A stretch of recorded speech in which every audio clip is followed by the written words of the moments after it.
नमस्कार, मैं हूं अमित सिंह और आप देख रहे हैं फर्स्ट बिहार झारखंड। देखिए, बिहार की राजनीति में इन दिनों मुख्यमंत्री नीतीश कुमार के बेटे निशांत की चर्चा जोरों पर है। और चर्चा ये भी है कि मुख्यमंत्री नीतीश कुमार के उत्तराधिकारी अब कौन होंगे। और सवाल इसी को लेकर के देखिए कि अब बिहार की राजनीति में शुरू हो गई है। और देखिए, इसी वर्ष बिहार में विधानसभा के चुनाव भी हैं। और ऐसे में बड़ा सवाल ये भी हो रहा है कि देखिए, अब मुख्यमंत्री नीतीश कुमार के उत्तराधिकारी कौन होंगे और मुख्यमंत्री नीतीश कुमार के बेटे निशांत को लेकर के कि निशांत राजनीति में आएंगे, इस पर चर्चा तेज है। हालांकि देखिए, जब तेजस्वी यादव से इस बारे में सवाल किया गया तो तेजस्वी यादव खुलकर इस पर अपनी बात रखते हैं। और तेजस्वी यादव ने कहा कि देखिए, निशांत को राजनीति में आना चाहिए, हम उनका स्वागत करेंगे। वहीं दूसरी तरफ देखिए, तेजस्वी यादव ने कहा है कि देखिए, जदयू तो शरद यादव की पार्टी है और जिस तरीके से हाल के दिनों में बीजेपी ने जदयू को पूरी तरह से अपने कब्जे में कर रखा है, तो कम से कम नीतीश कुमार के बेटे निशांत के आने से कम जदयू जो है सुरक्षित हो जाएगी। बीजेपी की जो कब्जे में जो जदयू चली गई थी वो कम से कम बाहर रहेगी। तो और इससे बड़ी बात और क्या हो सकती है। और हम चाहेंगे कि निशांत जो है राजनीति में आए, राजनीति करे और जदयू को बचा ले। इस बात को लेकर के देखिए, तेजस्वी यादव ने पूरी तरह से अपनी बात रखी और चर्चा अब इसी को लेकर के शुरू हो गई कि देखिए, बिहार की राजनीति में जब एक पार्टी दूसरे पार्टी के खिलाफ अपनी बात रखते हैं, वहीं तेजस्वी यादव ने निशांत का स्वागत किया है और वो कहते हैं कि नहीं, उनका स्वागत है। दूसरी बात, जदयू की चिंता जो है तेजस्वी को दिखाई दे रही है, ये बात भी जो है राजनीति में शुरू हो गई है। तो अब इसको लेकर के देखिए, कई सारी बातें सामने आ रही है। कहा जा रहा है कि देखिए, अब तेजस्वी अगर ये बात कह रहे हैं तो उसके राजनीतिक मायने हैं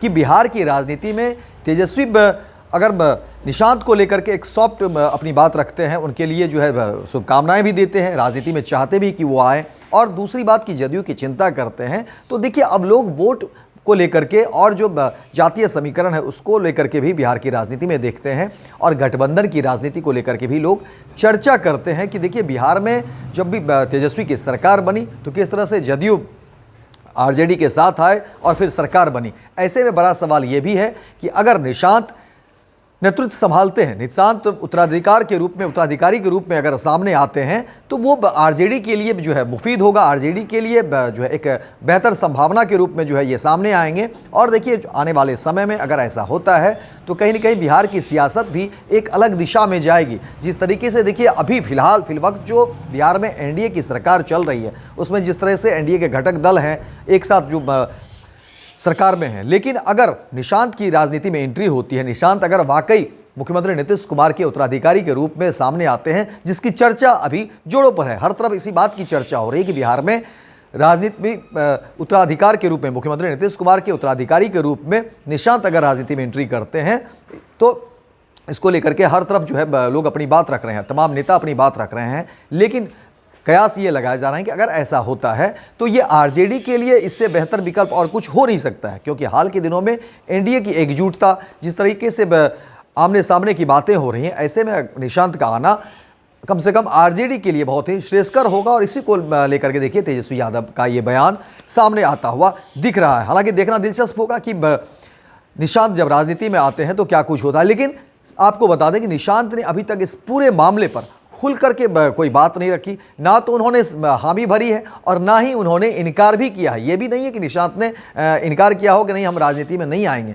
हालांकि वो अपने पिता के बारे में, मुख्यमंत्री नीतीश कुमार के सेहत को लेकर उन्होंने खुलकर कहा कि देखिए, उनकी सेहत ठीक है और उन्हें जो है उन्होंने एक लंबा जो है काम बिहार में किया है और लोगों को जो है अब उन्हें वोट देकर फिर से दोबारा सत्ता में लाना चाहिए। इस तरह की बात सामने आई है। लेकिन चर्चा अब निशांत की राजनीति में आने को लेकर के और मुख्यमंत्री नीतीश कुमार के उत्तराधिकार के रूप में आने को लेकर के है, जिसमें तेजस्वी यादव ने निशांत का स्वागत किया है और जदयू की चिंता भी तेजस्वी यादव को सता रही है। और जाहिर तौर पर देखिए, कहा यह जा रहा है कि अगर निशांत राजनीति में आते हैं तो कहीं ना कहीं आरजेडी के लिए और तेजस्वी यादव के लिए ये एक अच्छा संकेत हो सकता है। तो फिलहाल इस खबर में इतना ही, दीजिए इजाजत। लेकिन दिन भर की तमाम खबरों को देखने के लिए आप देखते रहिए first Bihar Jharkhand. World class surgery सेवाओं के लिए नेताजी सुभाष मेडिकल कॉलेज एवं हॉस्पिटल में न्यूरोलॉजी, आधुनिक माइक्रोस्कोप से विभिन्न तरह के ब्रेन एवं स्पाइन की सर्जरी, यूरोलॉजी, लेजर और लैप्रोस्कोपी जैसे अत्याधुनिक इक्विपमेंट से यूरोलॉजी से संबंधित सभी प्रकार के उपचार, प्लास्टिक सर्जरी, कोई कठिन घाव या विकृति,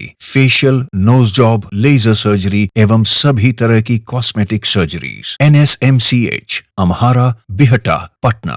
पनोरमा ग्रुप, जो सोचता है वो करता है। ये लो मुंह मीठा करो, आज मैंने अपना जॉब छोड़ दिया, अब हम पूर्णिया वापस जाएंगे। जॉब छोड़ दिया है? मतलब ये घर कैसे चलेगा? हम करेंगे क्या? और माँ बाबूजी क्या बोलेंगे? इसलिए मैं एक और मिठाई का डब्बा लाया। अपने बिजनेस के लिए लोन अप्रूव हो गया। अरे लोन अप्रूव हो गया वो तो ठीक है, लेकिन पूर्णिया में हम रहेंगे कहाँ? अपना घर भी तो नहीं है वहाँ। इसलिए तो एक और मिठाई का डब्बा अलग से लाया हूं। हमने पूर्णिया में घर ले लिया है, पूर्णिया के ई होम्स पैनोरमा में। पूर्णिया में पैनोरमा ग्रुप लेकर आए हैं ई होम्स पैनोरमा। बड़ा घर, आलीशान जिंदगी और अत्याधुनिक सुविधाओं के संग। अरे अब क्यों मुंह मीठा करवा रही हो? क्योंकि हम घर वापसी जो कर रहे हैं। घर वापसी की खुशी पूर्णिया में ई होम्स पैनोरमा के संग। ई homes Panorama, luxurious lifestyle redefined.